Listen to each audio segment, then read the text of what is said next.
12월 13일 말씀 묵상하겠습니다. 함께 기도하겠습니다. 하나님, 우리가 우리의 소견에 따라 옳은 대로 살아가지 않기 원합니다.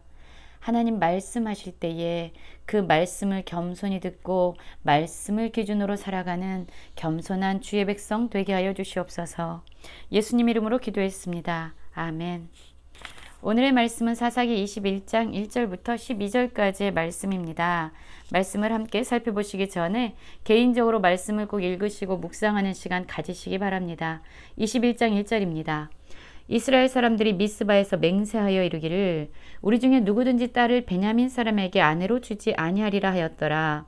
백성이 베델에 이르러 거기서 저녁까지 하나님 앞에 앉아서 큰 소리로 울며 이르되 이스라엘의 하나님 여호와여 어찌하여 이스라엘에 이런 일이 생겨서 오늘 이스라엘 중에 한 지파가 없어지게 하시나이까 하더니 라는 말씀으로 시작하고 있습니다. 그렇습니다. 우리는 지금 이스라엘 백성들이 이스라엘 지파들이 베냐민 지파 사람들에게 자신의 딸들을 그들에게 아내로 주지 않겠다라는 이런 맹세로 시작하는 말씀을 살펴보고 있습니다. 이 이야기의 전말을 알고 계시죠? 레위인이 있었습니다. 그가 베냐민 지파에 속한 기브아 성에 머물 때에 그 레위인과 동성애적인 행위를 하고자 온 불량배들에 의해서 그 레위인의 처분, 새벽까지 능욕을 당하다가 결국 죽음에 이르게 됩니다. 그래서 이것에 분노한 레위인은 아내의 첩의 시체를 가져다가 12조각으로 내서 모든 이스라엘 지파에게 보내지요. 이거에 대해서 많은 사람들은 붕괴했습니다. 그리고 베냐민과의 전쟁을 선포하게 되죠. 베냐민 지파의 사람들은 기브아 성의 불량배들을 내어놓기를 거부하고 오히려 이스라엘 지파와의 전쟁을 시작합니다. 그런데 첫 번째 전쟁에서도 두 번째 전쟁에서도 이스라엘 지파는 실패하게 되고 베냐민 지파가 승리를 거두게 됩니다. 그러자 이스라엘 지파는 이제 하나님 앞에서 울며 자신들의 죄에 대해서 좀 돌아보는 시간을 갖게 됩니다. 그리고 하나님께 번제와 화목제를 드림으로 말미암아 하나님과의 무너졌던 관계를 다시 바로 세웁니다. 이에 하나님께서는 그들에게 베냐민 지파와의 전쟁에서 이제 승리를 주겠다라고 약속하십니다. 그리고 정말 이스라엘 지파는 베냐민 지파의 사람들, 광야로 도망한 600명의 사람들을 남겨놓고 모든 사람들을 전멸시키게 됩니다. 그리고 나서 이제 이스라엘 사람들이 맹세한 거예요. 우리의 딸들을 베냐민 사람들에게 아내로 주지 않겠다. 여러분, 그러면 이 베냐민 지파의 사람들은 어떻게 됩니까? 지금 광야로 도망한 600명만 살아남았잖아요. 근데 이제 이들도 결혼을 할 수 없습니다. 그러면 결국 이 베냐민 지파의 모든 사람들은 전멸하게 되고 나중에는 그 지파가 없어지게 됩니다. 이 일에 대해서 베냐민 지파의 사람들을 전멸시키고 거의 한 지파가 없어질 위기에 처한 것을 깨닫게 되자 이제 이스라엘 지파의 사람들은 베델에 이르러서 거기서 저녁까지 하나님 앞에서 큰 소리로 울었다라고 말하고 있습니다. 이들이 운 이유가 무엇입니까? 3절 보면은 이렇게 말씀하고 있습니다. 이스라엘의 하나님 여호와여 어찌하여 이스라엘에 이런 일이 생겨서 오늘 이스라엘 중에 한 지파가 없어지게 하시나이까? 라고 하나님께 울부짖고 있다라고 말하고 있습니다.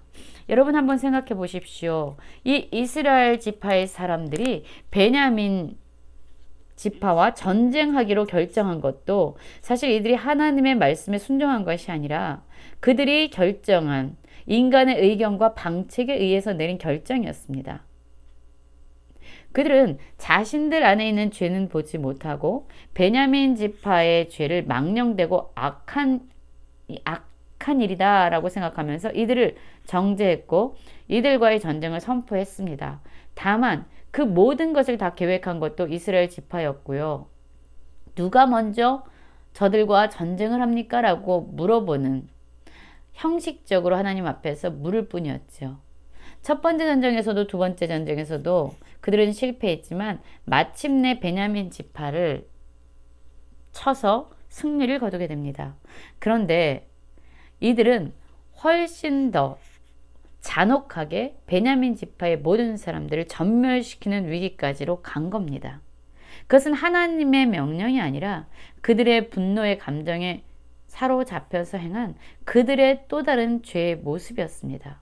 그런데 이제 그리고 나서도 베냐민 사람들에게 자신의 딸들을 주지 않겠다라고 결정한 것도 하나님이 하신 말씀에 따른 순종이 아니라 자신들이 스스로 맹세한 약속이었고 결단이었던 것입니다. 그런데 가만히 생각해 보니까 이제 베냐민 한 지파가 없어지게 된 거예요. 이스라엘 12지파 중 한 지파가 없어지는 위기에 처하자 이들은 그것이 자신들의 잘못된 선택이었고 결단이었구나 라고 돌아보기는커녕 이 모든 일에 대한 책임을 하나님께 묻고 있습니다. 하나님 여호와여, 어찌하여 이스라엘에 이런 일이 생겨서 오늘 이스라엘 중에 한 지파가 없어지게 하시나이까? 하나님이 이 일을 만드셨다라는 것입니다. 하나님께 원망을 하고 있는 것입니다. 하나님께 모든 잘못의 책임을 던지고 있는 것입니다. 여러분, 우리의 삶에도 이럴 때가 많지요. 우리가 다 계획합니다. 상황을 보고 환경을 보면서 때로는 두려움에, 때로는 설렘 가운데 우리는 많은 일들을 계획하고 그 일들을 추진합니다. 간단히 하나님께만 물을 뿐이지요. 모든 큰 그림은 다 우리의 생각과 우리의 소견에 따라서 결정된 겁니다. 그런데 잘 되리라고 생각했던 일들이 시간이 지나면서 이것이 정말로 별로 좋지 않은 결과를 낳게 되는 거예요.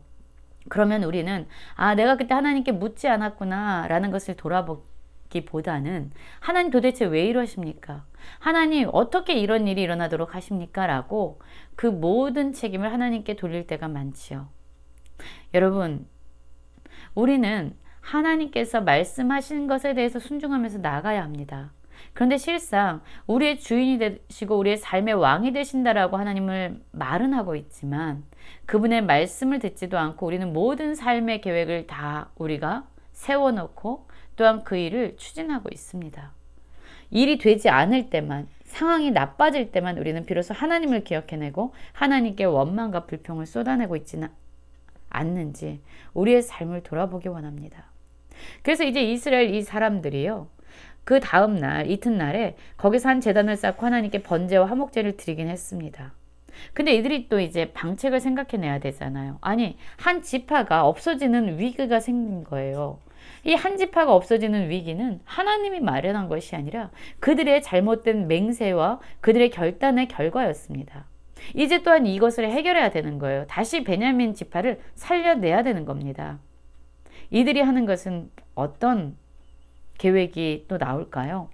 6절 한번 보시겠습니까? 이스라엘 자손이 그들의 형제 베냐민을 위하여 뉘우쳐 이르되 오늘 이스라엘 중에 한 지파가 끊어졌도다. 너무나도 큰일이 벌어지겠다. 베냐민 지파가 끊어지면 안 되는데 이거 안 되겠는데?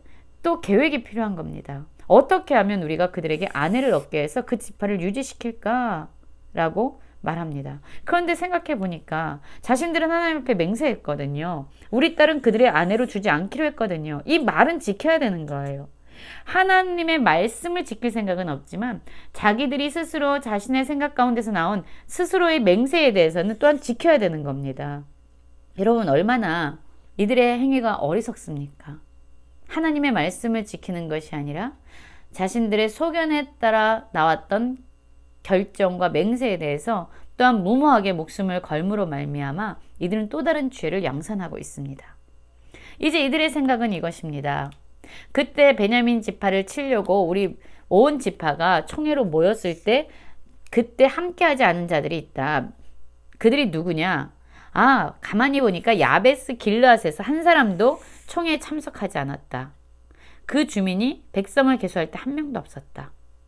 그러니까 이제 우리가 그 길르앗 주민을 쳐서 그곳에 있는 처녀들을 데려다가 베냐민 지파 남겨진 600명에게 아내로 주자라고 계획을 합니다. 베냐민 한 지파를 또한 유지시키기 위해서 길르앗 사람들을 죽이려고 하는, 또한 자기 동족을 죽이려고 하는 계획이 세워진 거죠. 여러분, 이들은 자신들이 계획한 것이 잘못된 결과를 양상하면 또 이것을 해결하기 위해서 또 다른 죄를 짓고 또 커다란 문제가 또 이것 때문에 생기면 또 이것을 해결하려고 인간의 생각에서 나온 죄를 끊임없이 짓고 있습니다. 반복하고 있습니다. 그래서 결국 이들은 큰 용사 12,000명을 길앗 주민에게 보냅니다. 그래서 어떤 결과를 냅니까? 길앗 주민과 부녀와 어린 아이들을 다 칼날로 죽입니다. 그리고 모든 남자와 잔 여자를 다 진멸해서 다 죽이게 됩니다. 그리고 그 중에 젊은 처녀 400명을 가져다가 이제 베냐민 지파 남겨진 사람이 600명인데 여기서 400명에게 그들의 아내로 주게 되죠. 여러분, 오늘의 말씀을 보면 끊임없이 인간의 생각에서 나온 어리석음이 또 다른 죄를 양산하는 것을 보게 됩니다. 우린 처음부터 하나님의 말씀이 무엇인지 귀를 열어야 합니다. 그래서 그 말씀의 순종함으로 말미암아 우리의 삶을 가장 안전한 길로 나아가도록 우리의 발걸음을 걸어 나가야 합니다. 우리의 삶을 돌아보기 원합니다. 우리 역시 하나님이 말씀하시지 않은 것을 우리의 생각대로 하다가 잘못된 상황 가운데 만나면 하나님께 원망하고 불평하면서 또 다른 그 문제를 해결하기 위한 또 다른 내 계획과 죄악을 저지르고 있진 않은지, 진정 하나님이 왕이심을 인정하고 그분의 뜻 안에서 살아가는 모든 성도님들 되시길 간절히 기도합니다.